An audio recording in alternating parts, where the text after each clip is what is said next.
بسم الله الرحمن الرحيم الحمد لله رب العالمين والصلاة والسلام على نبينا محمد وعلى آله وصحبه أجمعين أما بعد.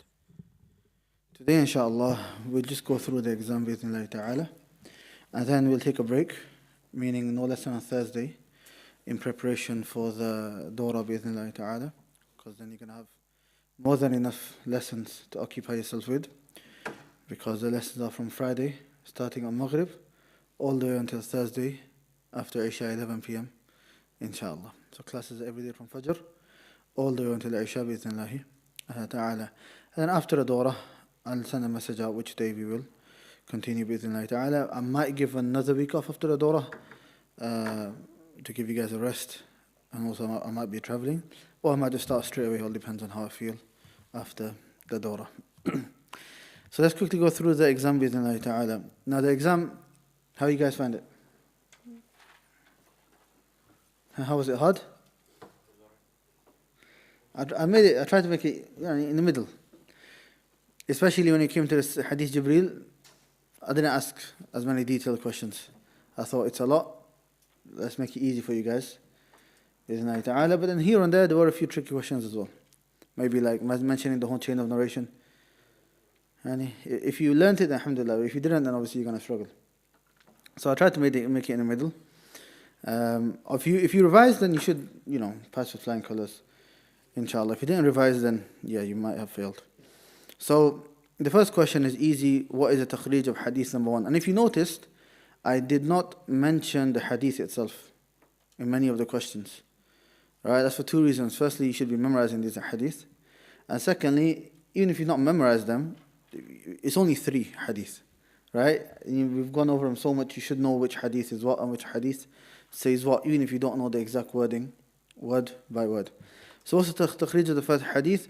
Takhrij, very easy. Just write Bukhari or Muslim. If you just wrote Bukhari or Muslim, you get the marks.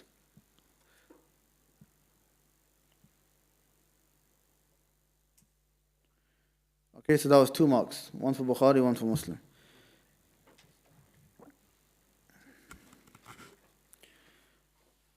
Make sure you pull up your exam. You should have all gotten a copy of your exam in your email. So make sure you're following that up. Right, number 2 is mention the full chain of narration for this hadith. For this hadith, we are referring to the hadith of Umar radiallahu anh. And with this hadith, if you remember, I actually drew out the whole chain for you in the actual worksheets. Right, so this, no one can say that they did not know the chain of narration. It wasn't mentioned there, but rather it was all there. Right, now the 6 people are obviously excluding the Prophet ﷺ and excluding Imam al-Bukhari themselves. Them 2 don't count. Right, so from Imam al-Bukhari, there was, now to make it easy for you guys, if you get the ordering messed up, then I'll only deduct one mark. Okay, so if you got all 6 names but you got the ordering messed up, 5 marks. Okay? So, firstly it would be Al-Humaydi. Alright, I'm going from Bukhari upwards, yeah? Al-Humaydi. And then Sufyan ibn Uyaynah. Then Yahya ibn Sa'id al-Ansari. And then Muhammad ibn Ibrahim al-Taymi. Muhammad ibn Ibrahim al-Taymi. And then Alqamah ibn Waqqas al-Laythi. And then Umar ibn al-Khattab radiyallahu anhu. So Umar was easy. He's already part of the hadith. Okay, so who are these 6? Al-Humaydi, Sufyan ibn Uyaynah, Yahya ibn Sa'id al-Ansari, Muhammad ibn Ibrahim al-Taymi, Alqamah ibn Waqqas al-Laythi, and Umar ibn al-Khattab radiyallahu anhu. So that question was out of 6 marks, 1 for each person. It should be in the correct order, but if you get the wrong order, then take off 1 mark.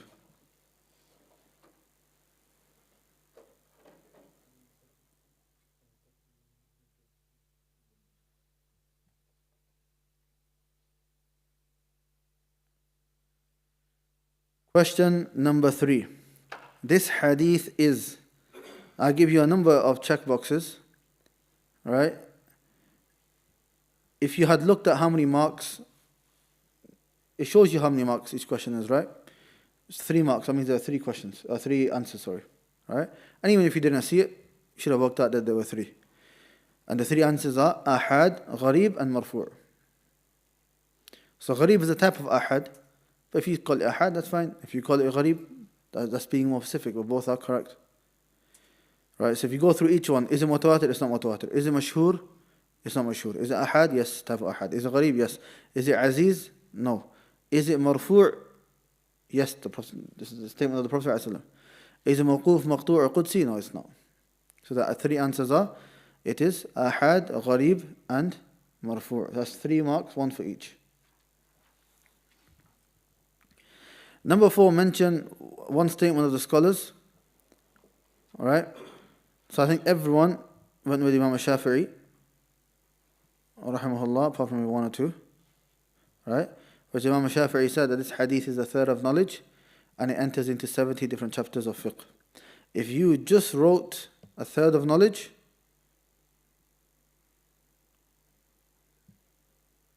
then no mark.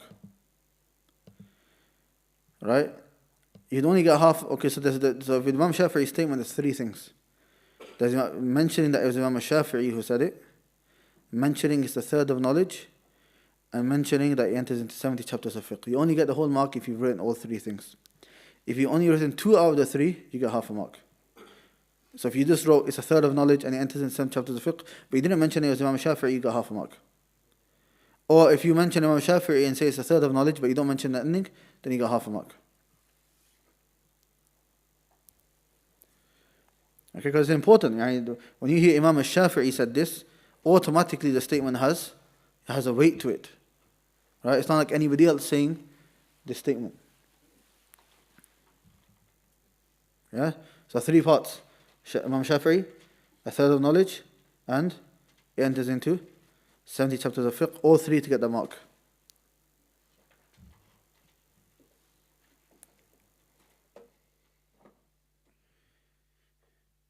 Some of you have written others. Ibn Uthaymeen's statement, that's fine, that's 1 full mark. The story of Khas? No. No, this hadith combines different sciences and is fundamental hadith of Islam. I mean, I'll give it to you because that statement is long, but you didn't mention whose it is, so it's half a mark. Is that you, Yusuf? Half a mark. Who said it?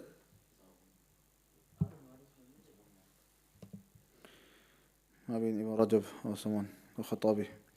Now, number 5. Explain the sabab al-wurud of this hadith and discuss its authenticity. So this question is 2 marks. 1 mark for mentioning the story, and 1 mark for mentioning the authenticity. So the story, you would say the story of Qais, Muhajir Qais, where a man migrated from Mecca to Medina to marry a woman called Qais. That's the story. Then you say the story did take place, it's authentic, however, it has no correlation or no relation to this hadith. It has no relation to this hadith. Number 6.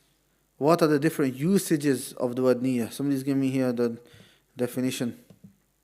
Linguistically, no. The 3, and you can see that it's 3 marks. And the 3 usages are what? 2 by the fuqaha, 1 by the ulama, tazkiyat wa suluk. To differentiate customary actions from actions of worship, that's number 1. To differentiate between actions of worship themselves. And what's number 3? The reason behind the action. Who are you doing the action for? Yani sincerity. Right? So these are the three answers, and you get 3 marks for that.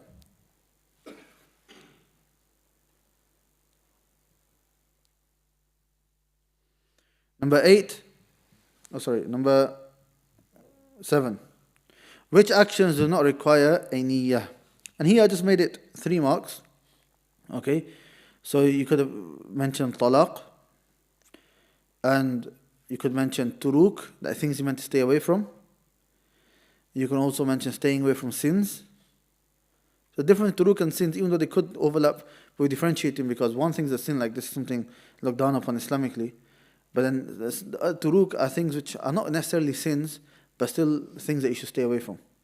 Right? Like impurity on your clothes. Naam. So there are three answers, right?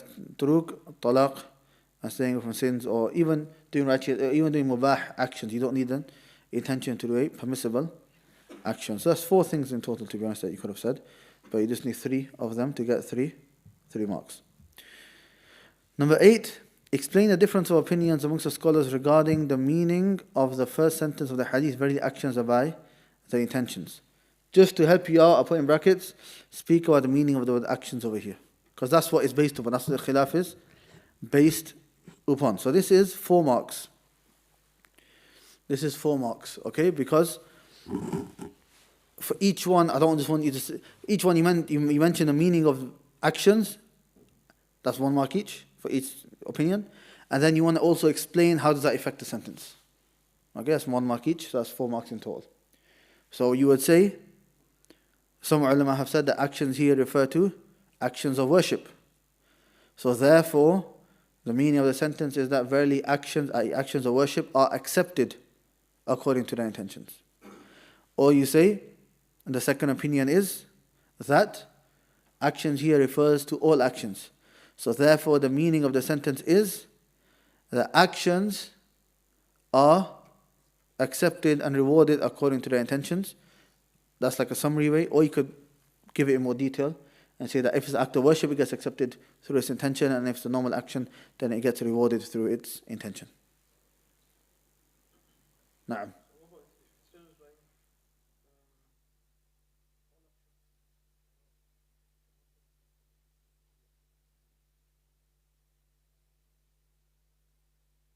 Right, exactly. Read out exactly what you wrote. Actions can also refer to customary actions. This is how someone can make regular action into an act of ibadah by Okay, I'll give you the mark, but you need to be precise that the second opinion is not just customary actions, but customary actions and worship and action of worship together. So they mean all actions.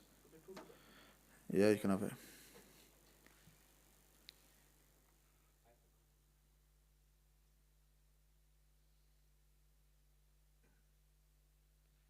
Number 9, 2 marks. What's the difference between the first and second sentence of the hadith? The first sentence refers to the action itself, and the second refers to whom you are doing the action for. That's 2 marks. That's an easy 2 marks. Should be 1 mark now, thinking about it, but you can have 2. No. Yeah, so who are you doing for? Are you doing for Allah? So if you're doing it for Allah, then you get the reward from Allah. If you wrote reward, that's fine as well. Every person will get that which he intended. So if you intended it for the sake of Allah, you'll get the reward from Allah. And if you intended other than Allah, then you will not get reward. Naam.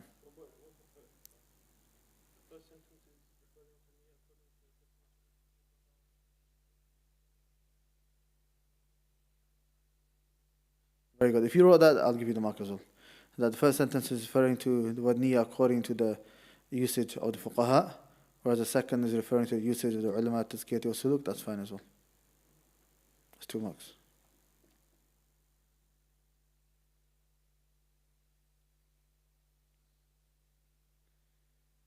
Number 10. What are the different meanings of hijrah in the text, and what are the rulings? What's the ruling of migrating to a Muslim country? This is 5 marks. Alright? It's quite easy. So you're going to first start off with the 3 meanings of hijrah. You're going to say, firstly, it refers to the specific hijrah of the Prophet ﷺ from Mecca to Medina, which has finished after the conquest of Mecca. The second is more general, which is migrating away from everything which Allah subhanahu wa ta'ala is displeased with, from actions, people doing actions, times and places.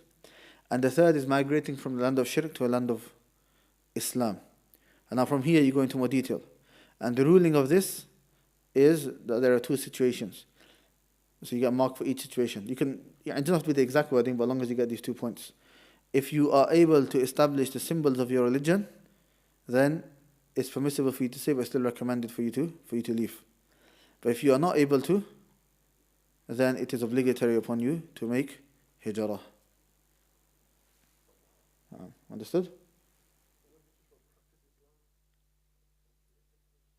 Practice Islam. I'll give it to you. We say symbols because the main, Like if there's one secondary small issue that you can't do, and does that make the full hijrah obligatory? It's it's difficult to say. But as long as the main thing and your obligations and the pillars you can do, that's the main thing which is looked at. Right. Hadith Jibreel, number 11. Hadith Jibreel is from Afrad Muslim. Right. Everyone got that right, apart from one person. You got right? You got right? Funny how we just look at them too. Need to find out who this person is. Right, later. Right, number 12. That's obviously one mark, yeah? Hadith number 12, so question number 12, this hadith is also known as the mother of the sunnah, the father of the sunnah, the uncle of the sunnah, the sister of the sunnah. Huh? Right, everyone got it, mother of the sunnah. Two guys wrote father of the sunnah.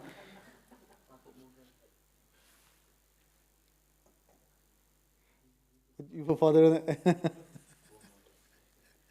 Right. Alhamdulillah, don't put uncle. Chachu of the sunnah. Right. So that's one mark, yeah?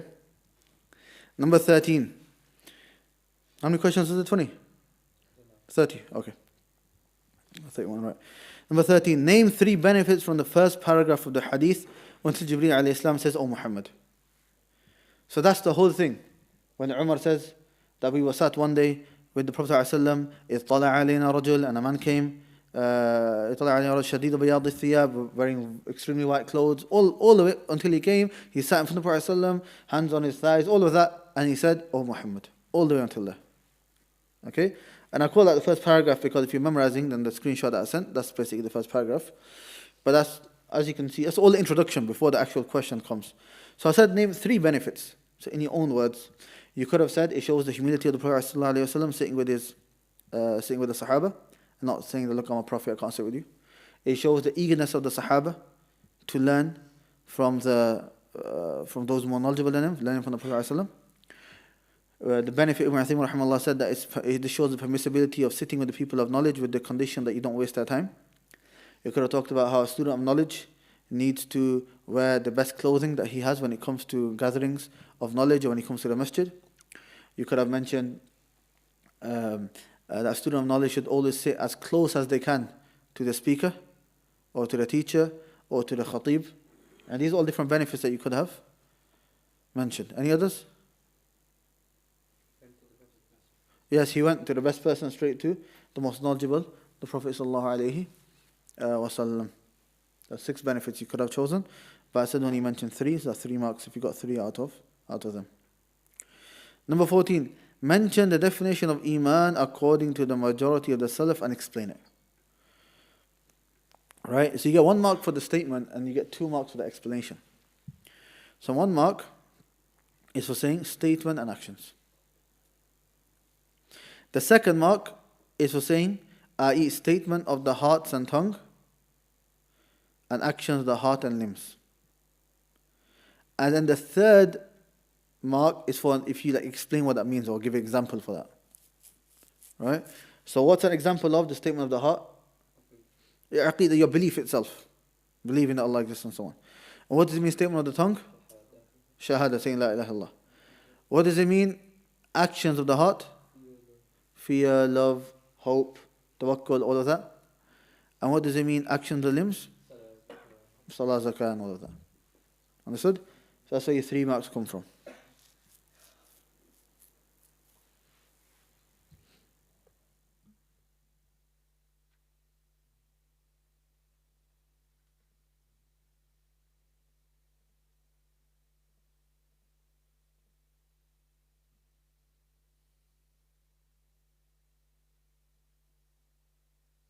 Man, there's nobody joined on Zoom. There's no one joined on Zoom today. Are we on the right account? Zoom ended in 2994. Yeah, that's the one in the Telegram.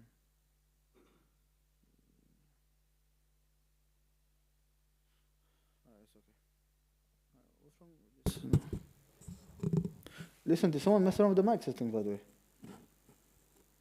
Even in Salah, I can tell the ruku' and sujood one. Even the reciting one, stand up, it's different.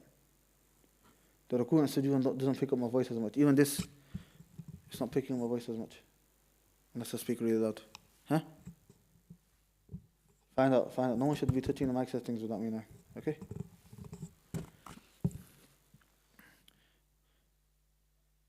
Number 14. No, number 15. What did Imam al-Bukhari say regarding ijma' upon iman being speech and action? So a specific statement, but Scott mentioned it so many times. He said, Haidar, what did he say?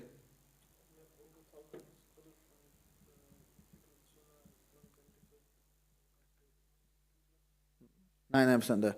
I met over 1,000 scholars, 1,000 men from the scholars in the different lands, and I did not find that any of them differed that iman is statement and action. That's fine. It's 1 mark. 100.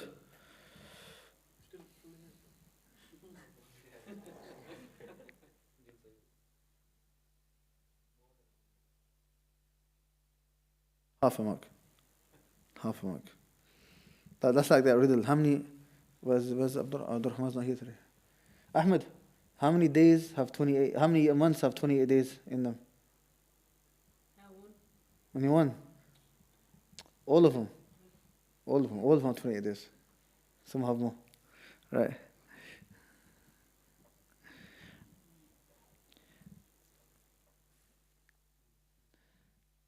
Number 16, what are the 3 factors which affect how much an action affects your iman?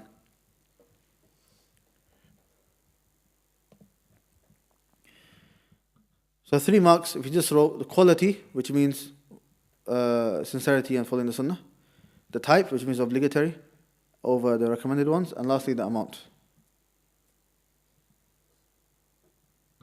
So you wrote this in Arabic, very good try, whoever wrote that in Arabic. Very good try. It's not the exact wording, but good try. The quality was called the first one was jins, which means the type, i.e. obligatory. And then the wording Ibn used for the quality wasn't jawda.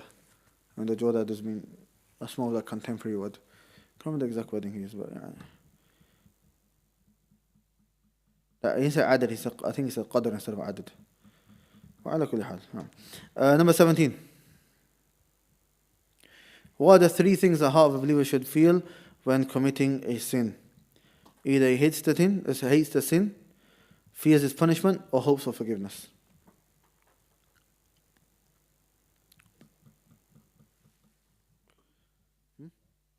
That is 3 marks, 1 for each.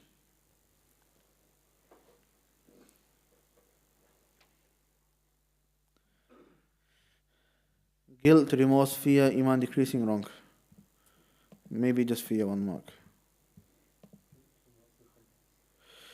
Number 18. What's the difference between mutlaq al-iman and al-iman al-mutlaq? Explain in detail and compare it to the 3 levels of iman. So this is one of the more technical ones. Right? Who's got good answers for this? What's the answer? When you did it last week. What's the answer?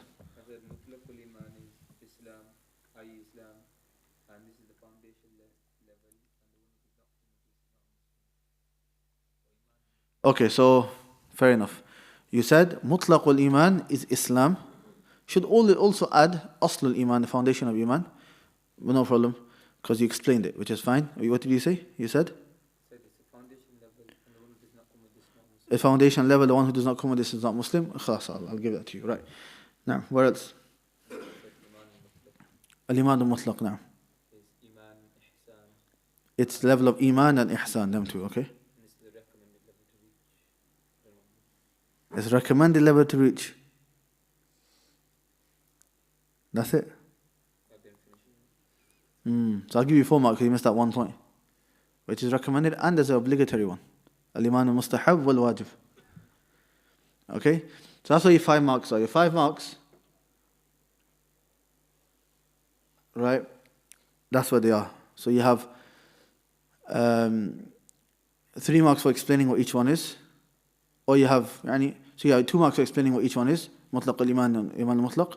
And the other 3 is for making that conversion to Islam, Iman, or Ihsan. So you're going to say along the lines of, in any way that you explain it, forwards, backwards, you change the wording around, it's fine, as long as the points are there. Mutlaq al-Iman is the Asl al-Iman, the foundation of Iman, which without it you cannot be considered a Muslim, and this is corresponding to the level of Islam. The al-Iman al-Mutlaq includes 2 levels, which is the recommended, the completion of the recommended Iman, and also completion of the obligatory Iman. Right? And this corresponds with the level of the recommended one with Ihsan and the obligatory one with Iman.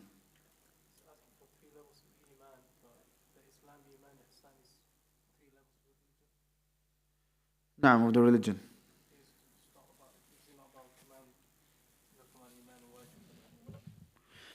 If you wrote that as well, that's fine. Yeah. So if you just did Asl Iman, Kamal Iman al Mustahab, Kamal Iman al Wajib, that's fine as well. Maybe I should have made that a bit more clear. But yeah, that's fine. I'll give you the mark for that as well.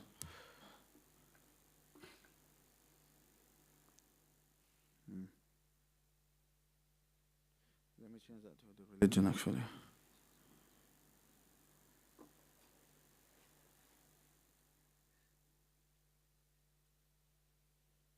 Iman and the 3 levels of the religion.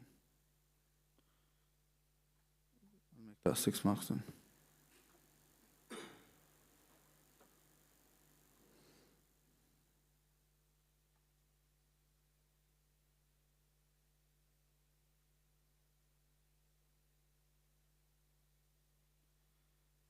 Okay. No. No, that's for next time. I've changed it for next time, not for you guys, sorry. So I just edited it so that if I need to give an exam in the future, I've got it ready. I did the mistakes straight away. Alright, number 19. What do we have to believe in regards to Allah? Alright? In regarding Allah. Let me take that in now. 4 marks, very easy. Haidar, give me the answer.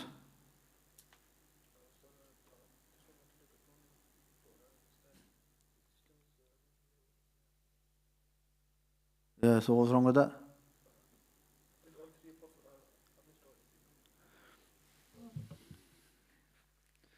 Right, I'll give you the mark because you got it now. Right? 4 marks in total. Yeah? So the existence of Allah, Rububiyyah, Uluhiyyah, Asma wa Sifat. That's an easy question. What's the Islamic definition of Tawheed, its types and pillars? Again, very, very easy question. Nobody should be getting this wrong. Right? Nobody should be getting this wrong. You need to go through this. Anyone gets this wrong, we need to sort them out. Yeah? Well, that's what we've been learning. Islamic definition of Tawheed, meaning I don't want the linguistic one. To single out Allah in everything which is exclusive to Him. Is types, Rububiyyah, to single Allah in His actions, Uluhiyyah, to single out Allah to single Him out in our worship, and Asma wa Sifat, to single Him out in His names and attributes by affirming that which is affirmed in the Quran and Sunnah, negating that which is negated in the Quran and Sunnah, and His pillars, affirmation, negation. You got that?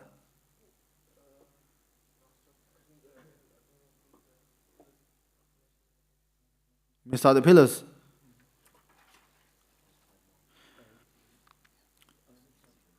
You get 1 mark for the definition. You get 3 marks for the types. And you get 1 mark for the pillars. Yes?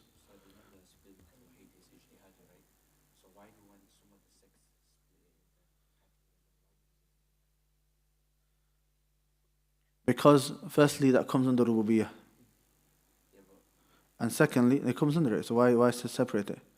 And secondly, ijtihad doesn't mean you can do whatever you want. Ijtihad doesn't mean do whatever you want. And secondly, the reason it's done is كلمة حق أريد به الباطل. It's done so that you can go down the takfiri route. You get? That's why the ulama are against it.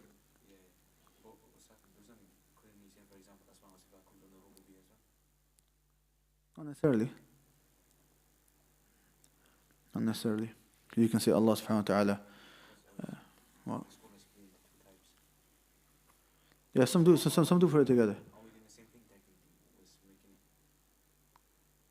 No, but the reason it's done is because there is a difference between the two. For example, the mushrikun believe in Rububiyyah, not in Uluhiyyah. We didn't really talk about Asma wa Sifat. Because they had issues in Asma wa Sifat as well. They would reject Ar-Rahman and other things like that. Yeah? No. What question are we on? Why use the word ta'atil instead of ta'wil? One, wording of the Quran. Secondly? Huh?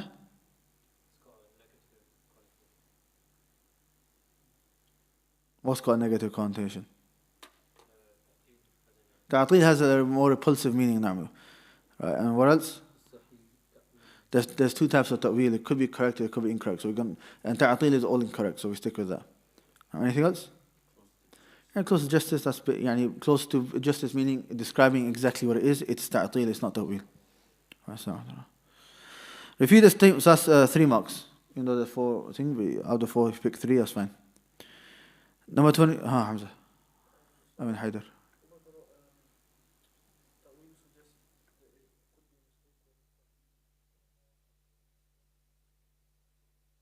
Ta'wil, what do you say? Ta'wil is what? Suggest that it's a mistake. No. Number 22. Refute the statement, it cannot be shirk if a person does not believe rububiyyah and that which he is worshipping. 5 marks. I believe in class we mentioned 6 reasons. So from there, I only asked for 5. I keep going to go down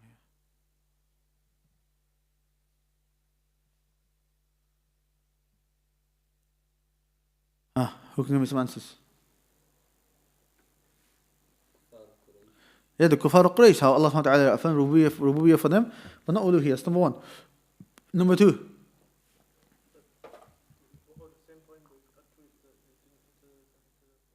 That's the same part. And that did not cause them to enter into Islam. No.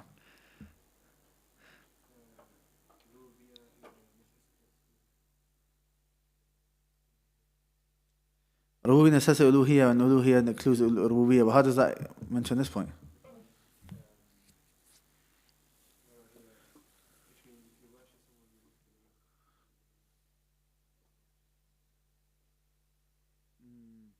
I don't think we mentioned that though. It's not. So someone says to you, it can't be shirk unless I believe rububiyyah. So you say that to say the fact that you're worshipping them shows that you believe some rububiyyah.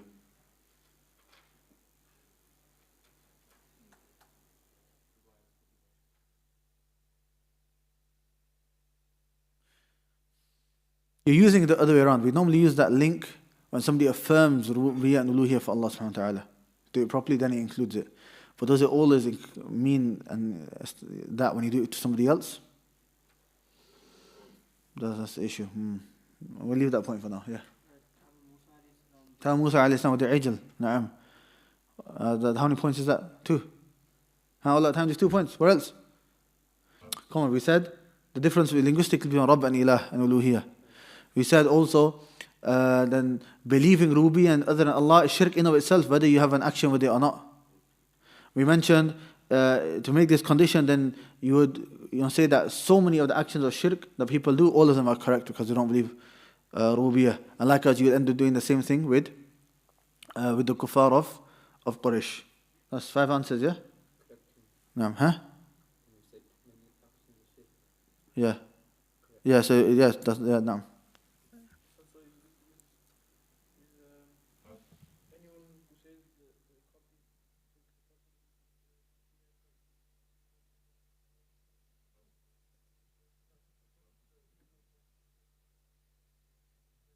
No, it's not no different to the Mushrikun of Quraysh, because the Mushrikun of Quraysh didn't say that.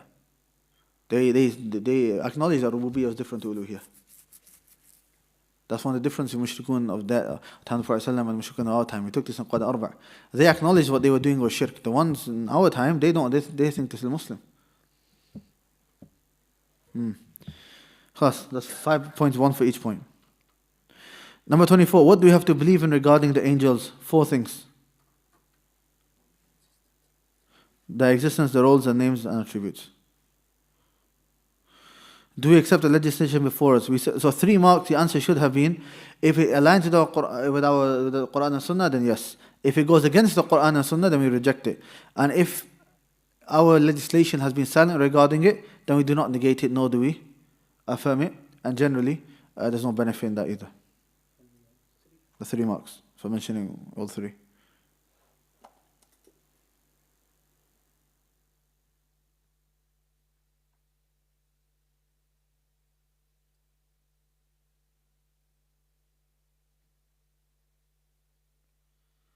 Right. Name 25 prophets and messengers mentioned in the Quran. I only did 1 mark. Looking back at now, I might have should have done more, but it's good. You're asking kids this question. Right, who can mention all 25? Aman can. Can you? Can you actually? Go on, Aman.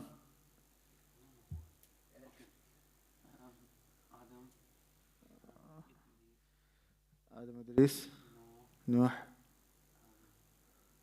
Hud, Salih, Ibrahim, Lut, Ismail, Ishaq, Yaqub,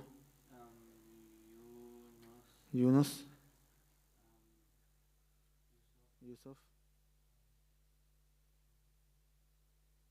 Yeah, so Yunus, Yusuf, Shu'aib,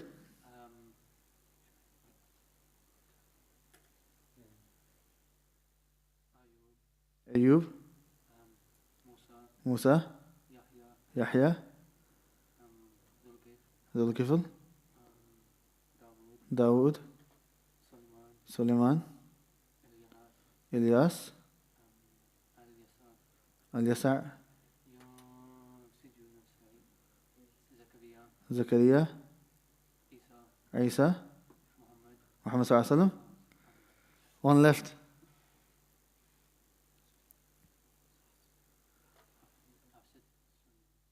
You said Suleiman. Did you say Suleiman? I don't think it. He said it. He said it. Yeah. Yeah, but did you say Nuh? Shu'aib. Well, who's you messed up? Yahya? Said Yahya.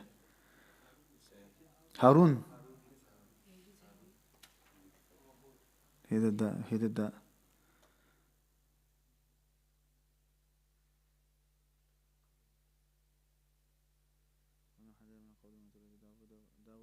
وأيوب ويوسف وموسى وهارون وزكريا ويحيى وعيسى وإلياس كل من الصالحين وإسماعيل واليسع ويونس ولوط وكلا فضلنا على العالمين. Then we had, he said Lut. Then you have Adam. Yeah, I said that first. That's Muhammad sallallahu alaihi wasallam. Isa, Zakaria, Dhul-Kifl.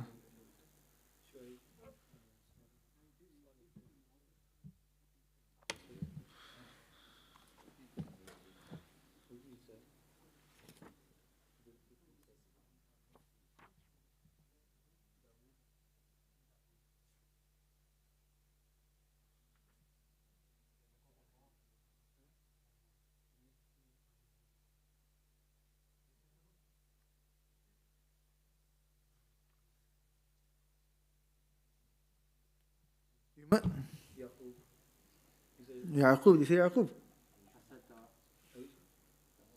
Which one's he missing?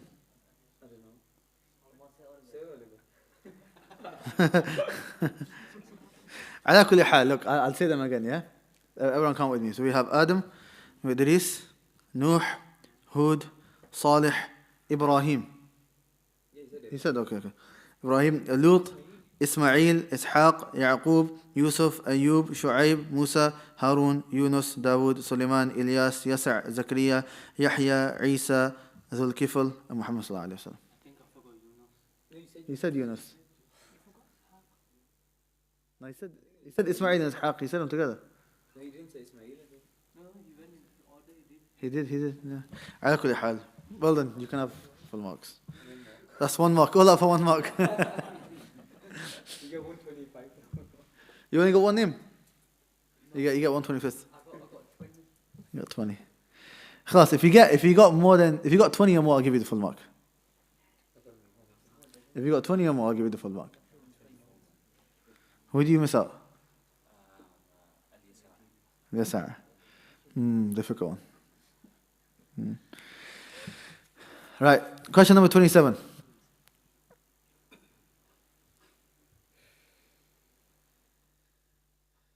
What is the difference between universal will of Allah and His legislative will? Only 2 marks for this because I just wanted an easy answer. If you give more detail, it's good. Yeah?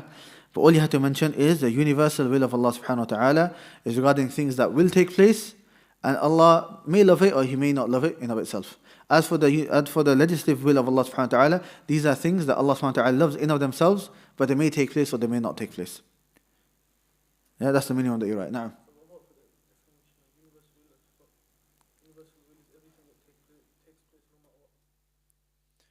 Yeah, but you should talk about the loving part as well, because that's very important. No, you got 1 mark. Number 28. Explain different opinions regarding the hadith and evil is not to you. Right, how many marks? Okay, I did 4 marks, right. Now I did 4 marks because in the book, how many opinions did I mention? 5. I mentioned 5 opinions. So I made it easy. If you forgot 1 opinion, it's okay. Who can mention all 5?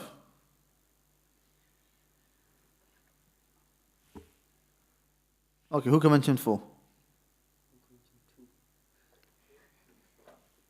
Go on. Nothing is truly evil from Allah's perspective. No, nothing is objectively truly evil. Na'am, that's 1. It's not just that evil is mentioned, but also something else is mentioned. Now, evil is not mentioned and attributed to Allah by itself. Na'am. And there's much good that comes from what we perceive as evil. That comes on the first point.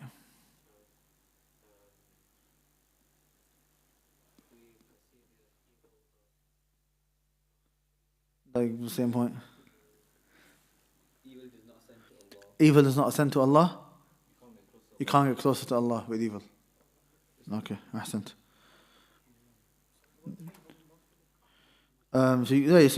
So 4 marks, so you get 1 for each one. Each opinion that you mention, you get 1 mark, up to 4. Right, question 29. What are the conditions of La ilaha illallah? Everyone should have started moving their heads and saying, وَبِشُرُوطٍ سَبَعَةٍ. Right? Right? Okay, you don't have to move your heads, right? But all of you should have started saying that, yeah?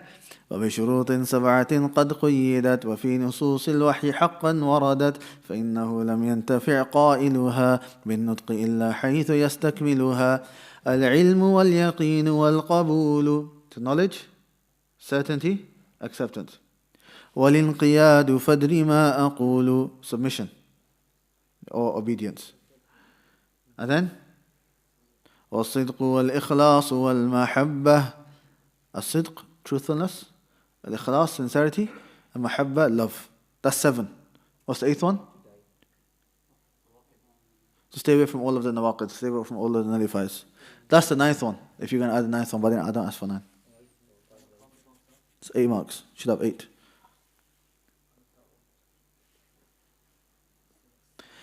What does it mean to establish the prayer? 4 marks, right? What this means is you pray like the Prophet ﷺ prayed. You pray in the correct time, you pray with khushu', and you pray in jama'ah for men. Or jama'ah in the masjid. And then, question number 31 was an easy question. Yani, mention 8 advices on what a person can do to increase khushu' in the salah. In class, how many did we mention? I think 15 we mentioned in class maybe. No, 12, 13, something like that. It was more than 10 definitely. Around about 12, 13. From there, so just give 8. And 5, 6 should just come to your head like that. Right? So, learn about Allah subhanahu wa ta'ala. That's 1. Learn about what you are reciting. Come early, pray all the sunan, do wudu properly, reply to the mu'adhin. Right? Pray as always your last prayer. Change the different adhkar that you do. So, change the different du'as that you do. Right? So, there's so many things that you could have mentioned. So, as long as you've written 8 things, that's fine, inshallah. Preserve the Fajr and Asr prayer.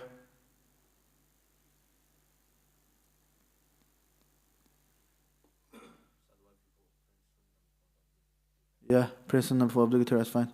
So there are 2 points for Sunnah. Sunnah, pray the Sunnahs before and after the Salah, and do the Sunnah actions within Salah as well. No. You didn't mention that, but if you wrote that, that's fine. Increasing in private salawat. So that's 4 marks, right? Half mark for each one.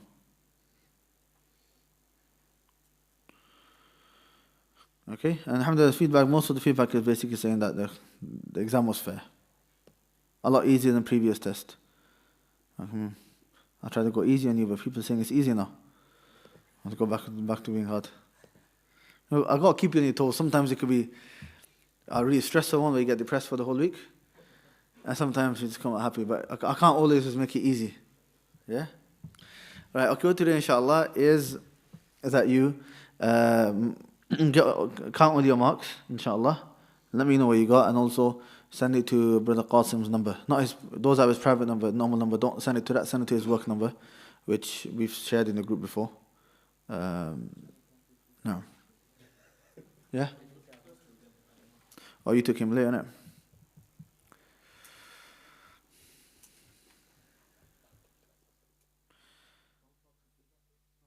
No marks on feedback. Alright, 1 mark on feedback if you wrote decent feedback. Okay, if anyone cannot work out what the percentage is, just don't attend. Don't attend again. How many marks is it out of? So what's the percentage is going to be? Whatever mark you got. Or if you want, you can divide it by 2 and then times it by 2 again. Right. The takhrij of the hadith, 2 marks. This is Bukhari and Muslim. Bukhari, 1 mark, Muslim, 1 mark. Mention the full chain of narration in the hadith. So these are 6 people, not including Imam al-Bukhari, not including Umar, not including the Prophet sallallahu alaihi wasallam, but rather from Umar or from Al-Humaydi. Who was it? It was Al-Humaydi, Sufyan ibn Uyaynah, Yahya ibn Sa'id al-Ansari, Muhammad ibn Ibrahim al-Taymi, Alqama and Umar. Now 1 mark for each person.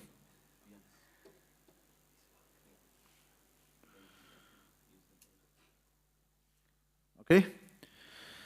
So khalas, inshallah. We'll stop now. We'll take a break. Inshallah, we'll continue after Dora.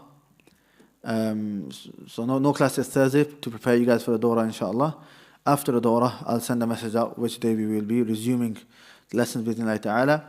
Like I said, Hadith Jibreel was more in depth. Every hadith after this should only be 1 lesson. Maybe the odd one, if we go over, it might go into 2 lessons. Right? But most should be 1 or 2 lessons only, with ta'ala. That means we're going to go through the rest of the hadith, and I want to finish as soon as possible because I really just want to start level 2. With ta'ala. Level 2 we get to the bigger books, inshallah. Yeah?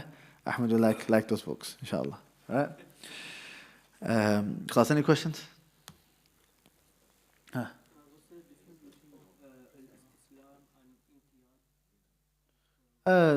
Similar.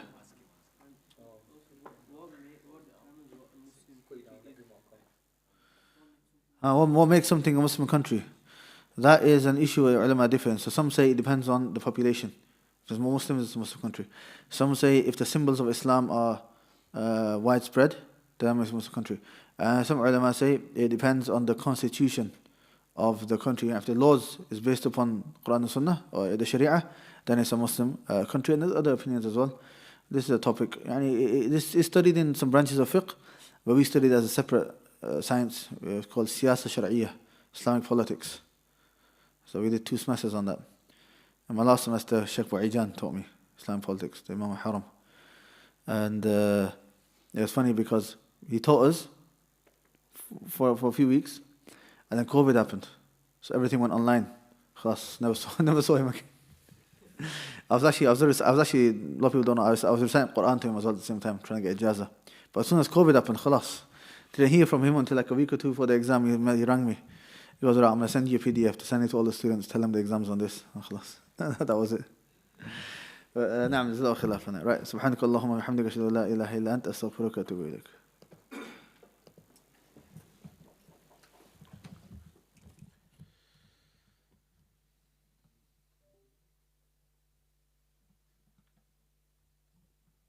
It's good, the fact that you can do anything.